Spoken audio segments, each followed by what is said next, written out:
Hi guys, for this print, we are going to do a Collagraph print. And this whole project is called Printmaking Exploration. So there's no one right way to do this. So I'm going to show you 3 different ways. They are also on the Google Slides in case you need them. And then your job is to kind of come up with your own ideas and experiment and explore and come up with your own Collagraph print. So for this one, I'll tell you the materials in a second, but we are going to use some of the boxes, the cardboard, and the other recyclable materials that we just finished using. And if you take a look at this first slide, the first one is to create a simple design out of cardboard from a cereal or food box.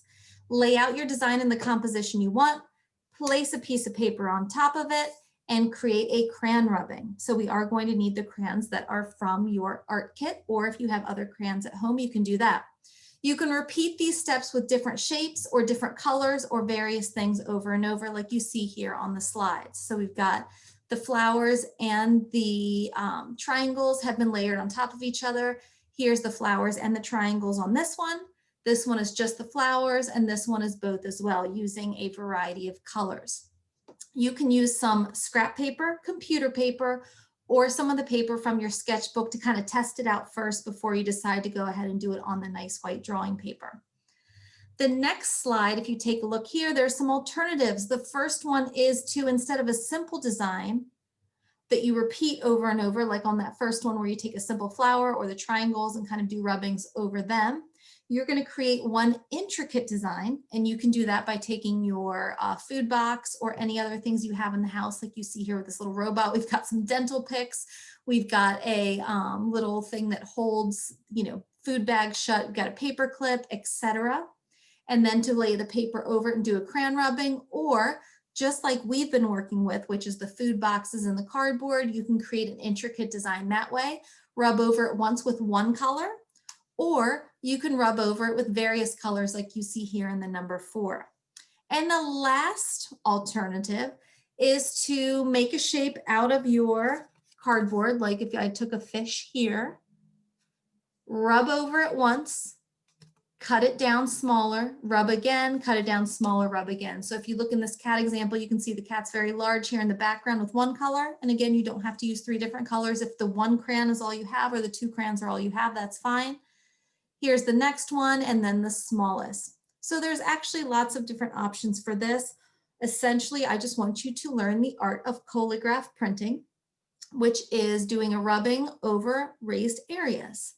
So let me stop that and show you the materials we will probably need. All right, so let me get to this. Of course, you're going to need pieces of white paper. Again, I would grab some scrap paper first. It can be old worksheets. It can be computer paper.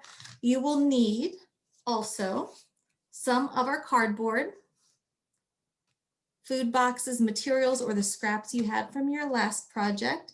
You'll need your glue, your crayons, and a pair of scissors. Remember, at any point in this video, go ahead and pause to get your gather your materials together, or stop it at a certain point to create your Collagraph plate, and then start the video again to watch how it's printed. All right, so the first example would be something, the first one on the slide that was just the simple shapes, would be to literally cut simple shapes and to do a print over top of that 1, 2, 3 times. Obviously, if it's too simple, I would definitely print more than once. You can do this, hold your paper over it, and do your rubbing. And the way we do a crayon rubbing is to take your crayon and peel the label off of it. All right. So I've already done it with the blue crayon here. Peel the label off of that, and then we're going to use it to rub the whole surface. That would be the first idea, and then shift things around as needed. Maybe then I want to put a star down here, etc. That is that first slide with the simple shapes. A good idea might also be to first glue that down onto a piece of cardboard that's a little bit smaller than our paper. This paper is 6 by 9. A little bit smaller to make sure everything's going to fit and to make sure you like it. All right, your second option, which I like a little bit better, is to take a little more time to create a printing plate out of our cardboard. Again, if you take a look at what I've got going on here, a rice package, and I've cut all these little triangles. I kind of got the inspiration from like a broken glass or a broken mirror. Actually, you know what? I'm going to turn it this way for you.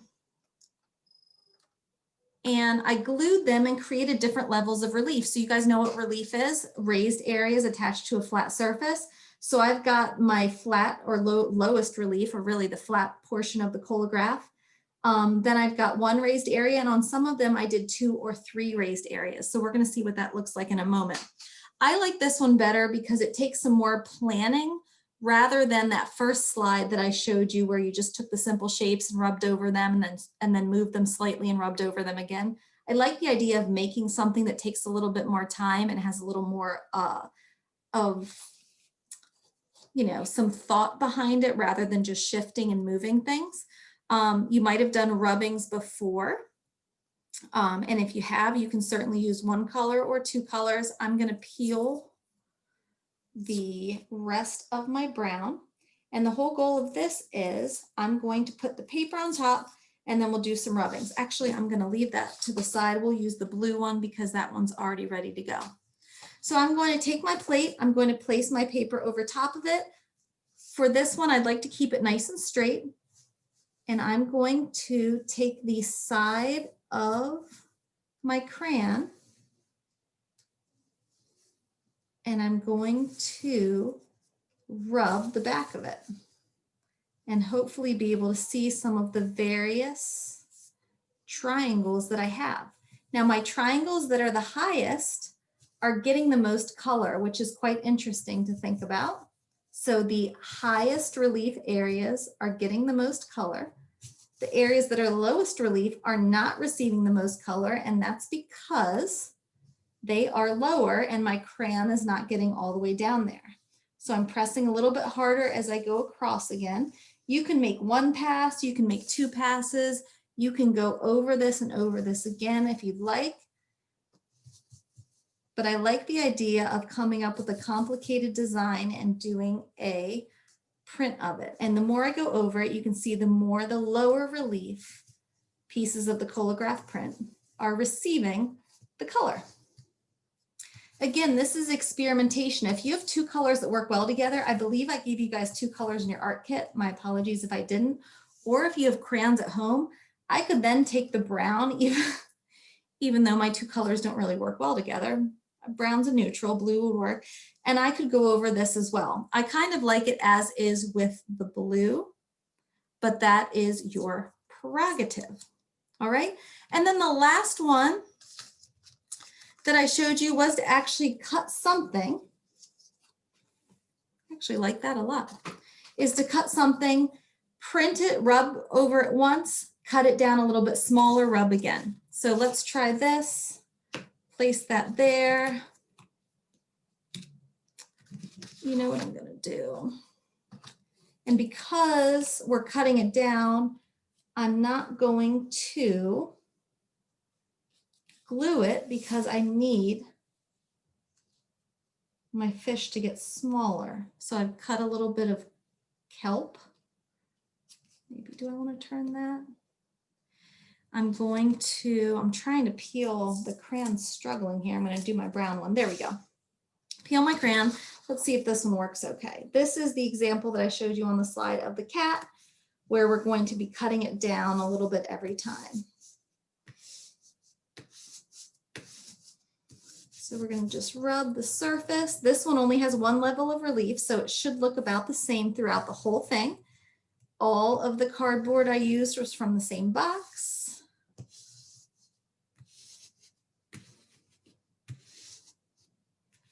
All right, I'm going to cover the whole thing. Again, if you have other colors of crayons, please feel free to use as many colors as you'd like. It can be monochromatic. It can be multiple colors. It can be 2 colors. All right, so I'm going to try to leave my kelp where it is. I might shift it slightly. And I'm going to cut down my fish.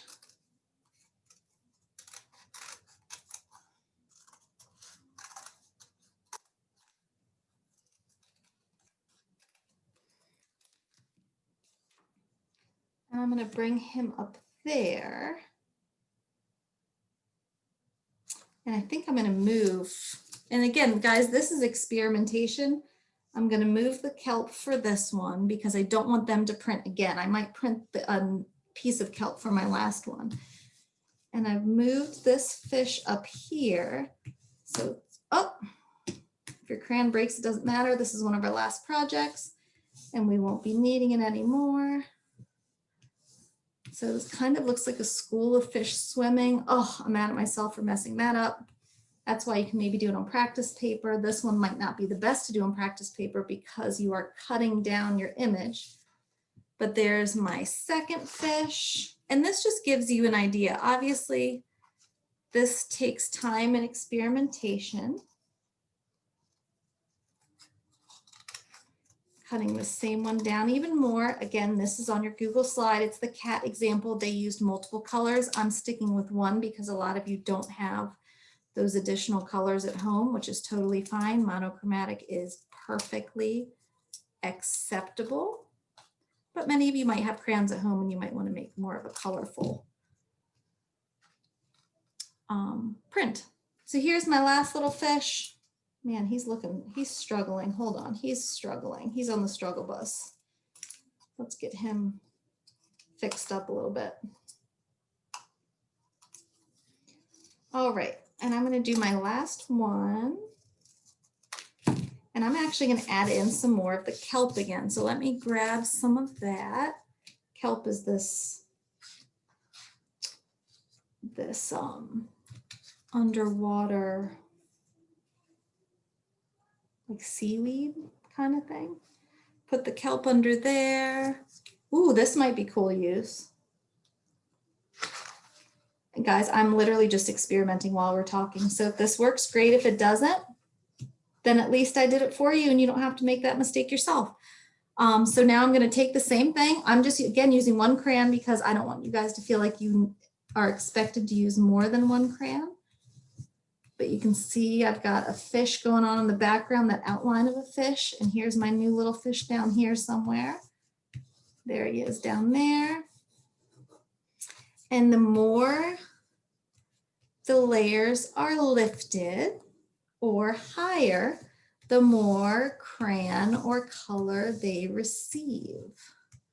So you can see I've got my one big fish in the background. I've got this outline that I just put there. I've got the second fish I did. Here's the third fish I did down here. He's still there. And then the other kelp that I just added is down here. So we've got the two kelp in the background. So the more we go over an area, obviously the more crayon it receives. The higher the relief, the more crayon it receives. And the lower something is, the less crayon or color it receives. So those are 3 different ways to create your Collagraph prints. All right, there's that one. There is that one. You are free to use as many colors as you would like, or just stick with one color like I did and leave it monochromatic. Choose your favorite one. Take a nice photograph of it in great light, turn it in, and I'm looking forward to seeing what you've created.